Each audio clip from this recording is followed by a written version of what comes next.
All right, let's get into it. The Second World War, it's this huge topic we think we know inside and out.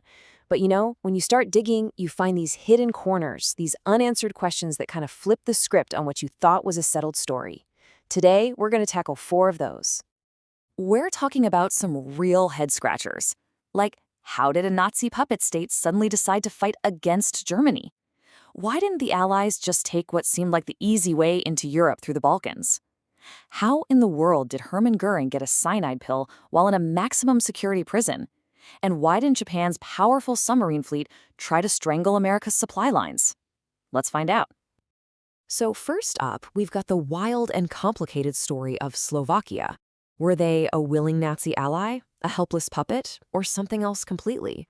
Turns out the answer is yes to all of the above. It's a real roller coaster. To really get this, you have to look at how things changed over time. It all kicks off in March 1939 when Slovakia's leader Josef Tiso gets a pretty chilling ultimatum from Hitler.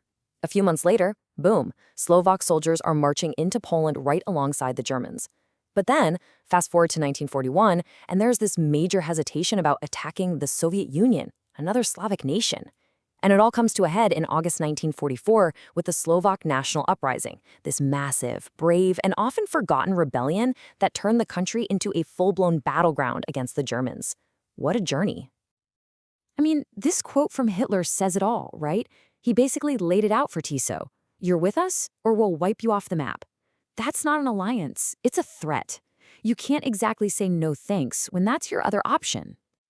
But, and this is a huge but, being backed into a corner doesn't give you a free pass, not even close.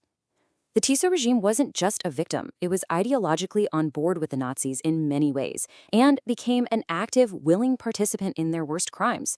They were complicit in the Holocaust, sending tens of thousands of their own Jewish citizens to their deaths and helping hunt down others, all while crushing anyone who dared to speak out.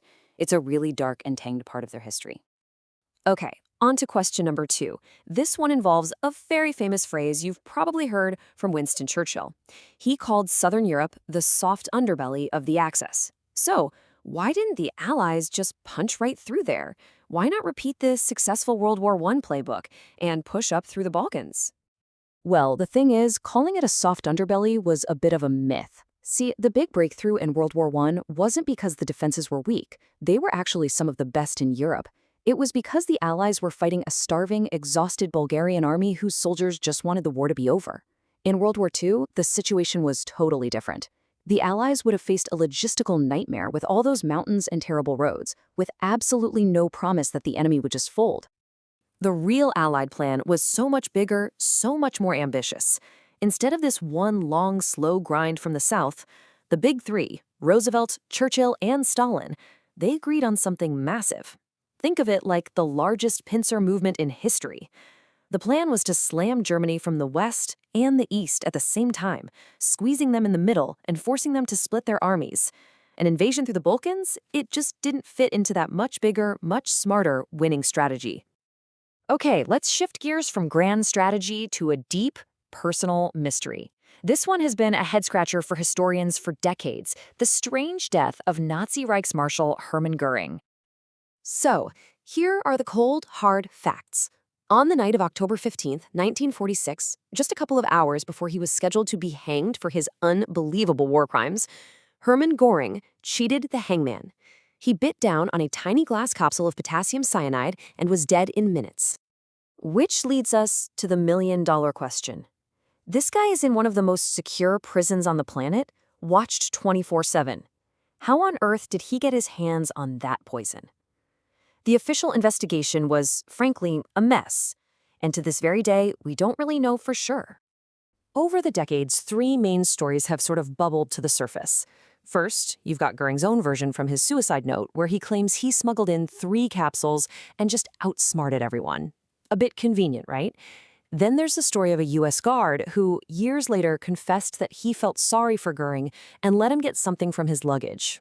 And then there's this wild story from 2005 where another guard claimed he was tricked by a mysterious woman he called Mona into passing Goering a pen that had the capsule hidden inside. The problem? Not one of these stories has ever been proven. So in the end, we're left with this. It's an unsolved mystery. Goering took his secret to the grave, robbing the Allies of their final justice, and leaving behind this historical puzzle that, let's be honest, we're probably never going to solve. All right, for our last question, we're heading over to the Pacific. Now, we all know the Germans' U-boats were absolutely devastating. They nearly starved Great Britain out of the war by sinking their merchant ships. So why didn't their Axis ally, Japan, another island nation, do the exact same thing to the US? The answer really comes down to a completely different way of thinking about what a submarine is even for. For Germany, it was simple: wage a war of attrition. Use U-boats to sink freighters and tankers and slowly bleed your enemy dry. But for Japan, their submarines had a totally different job description. They weren't meant for raiding supply lines. They were elite warship hunters, designed to support the main battle fleet. And this all came from one single overriding idea: the combined fleet doctrine. The entire Japanese Navy was obsessed with the belief that the whole war would be decided in one huge, glorious naval battle, where their mighty battleships would annihilate the American fleet. Everything else, and I mean everything else, including their fantastic submarines, was just a supporting actor for that one big show. And that single-minded obsession? Well, it turned out to be a fatal flaw. This quote just nails it. When you put all your strategic eggs in one basket, when you're so focused on one idea that you can't see other opportunities, that's a pretty good recipe for losing a war. And here's the incredible, almost unbelievable irony of it all. The very same strategy that Japan completely ignored, attacking merchant shipping, is exactly what the United States used to bring Japan to its knees. American subs went on a rampage, systematically destroying Japan's supply ships and starving the island nation of the oil and resources it needed to keep fighting. So, from a rebellion in a puppet state to a deadly flaw in naval strategy, these stories show that the official history of World War II is way more complex, way more mysterious than we usually think. It really makes you wonder, doesn't it? What other accepted truths out there are just waiting for someone to take a second look?